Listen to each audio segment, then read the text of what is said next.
എല്ലാവർക്കും ഡെലിഷ്യസ് റെസിപ്പീസിൻ്റെ പുതിയൊരു വീഡിയോയിലേക്ക് വീണ്ടും സ്വാഗതം. ഇന്ന് ബീട്രൂട്ട് റൈത്തയുമായിട്ടാണ് ഞാൻ വന്നിരിക്കുന്നത്. ഇത് ചോറിൻ്റെ കൂടെയും ചപ്പാത്തിയുടെ കൂടെയൊക്കെ കഴിക്കാൻ പറ്റിയതാണ്.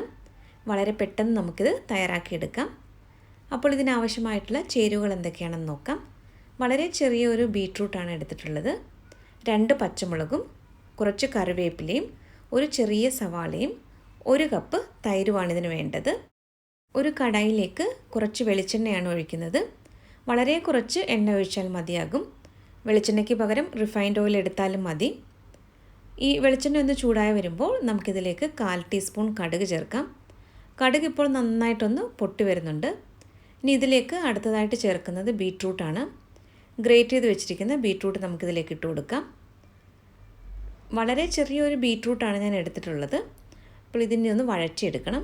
ഇത് തോരനും മെഴുക്കുവരട്ടിയൊക്കെ തയ്യാറാക്കുന്നത് പോലെ ഒരുപാട് സമയം വേവിക്കേണ്ട ആവശ്യമില്ല. അപ്പോൾ ഇതിലേക്ക് ഞാൻ ഇനി ആവശ്യത്തിനുള്ള ഉപ്പും കൂടി ചേർക്കുന്നുണ്ട്.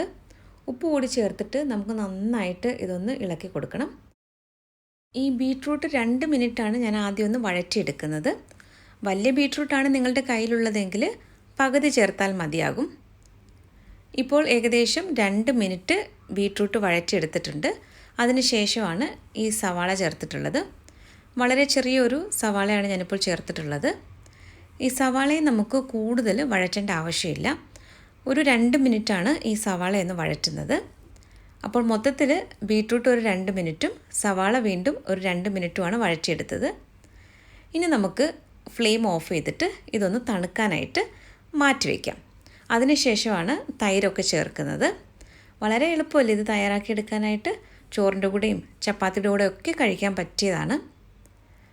ഇപ്പോൾ ഞാനൊരു വലിയ ബൗളിലേക്ക് 1 കപ്പ് തൈരാണ് ചേർക്കുന്നത്. ഇനി ഇതിലേക്ക് നമുക്ക് തയ്യാറാക്കി വെച്ചിരിക്കുന്ന ബീട്രൂട്ടിൻ്റെ മിക്സ് കൂടി ചേർത്ത് കൊടുക്കാം. ഇതിപ്പോൾ നന്നായിട്ട് തണുത്ത ശേഷമാണ് ഞാനിപ്പോൾ തൈരിലേക്ക് ചേർക്കുന്നത്. ഇതുവരെയും ഈ രീതിയിൽ തയ്യാറാക്കി നോക്കിയിട്ടില്ലാത്തവർ തീർച്ചയായിട്ടും ഇതൊന്ന് ട്രൈ ചെയ്ത് നോക്കണം. എന്നിട്ട് നിങ്ങളുടെ ഫീഡ്ബാക്ക് കൂടി തരാനായിട്ട് മറക്കരുത്. അപ്പോൾ ഇനി ഇതിലേക്ക് അടുത്തതായിട്ട് ചേർക്കുന്നത് പച്ചമുളകാണ്. 2 പച്ചമുളക് വളരെ ചെറുതായിട്ട് അരിഞ്ഞതും കുറച്ച് കറിവേപ്പില ഒന്ന് ചെറുതായിട്ട് അരിഞ്ഞതുമാണ് ഇപ്പോൾ ചേർത്തത്. ഇനി ഇതെല്ലാം കൂടി നന്നായിട്ടൊന്ന് മിക്സ് ചെയ്തെടുക്കണം. ഇതിൻ്റെ കളറൊക്കെ കണ്ടില്ലേ? ഈ കാണുന്നത് പോലെ തന്നെ നല്ല ടേസ്റ്റിയുമാണ് ഇത് കഴിക്കാനായിട്ട്. അപ്പോൾ ഇന്നത്തെ ഈ റെസിപ്പി എന്തായാലും കുട്ടികൾക്കും ഒക്കെ ഇഷ്ടപ്പെടും. അപ്പോൾ ഇതിൽ അല്പം ഉപ്പ് കുറവുണ്ടായിരുന്നു. അപ്പോൾ ഞാൻ കുറച്ച് ഉപ്പും കൂടി ചേർത്തിട്ട് നന്നായിട്ടൊന്ന് മിക്സ് ചെയ്തെടുക്കുകയാണ്. അപ്പോൾ ഇന്നത്തെ ഈ ബീട്രൂട്ട് റൈത്ത എല്ലാവർക്കും ഇഷ്ടമായെന്ന് കരുതുന്നു. അപ്പോൾ പുതിയൊരു റെസിപ്പിയുമായിട്ട് വീണ്ടും വരാം. താങ്ക്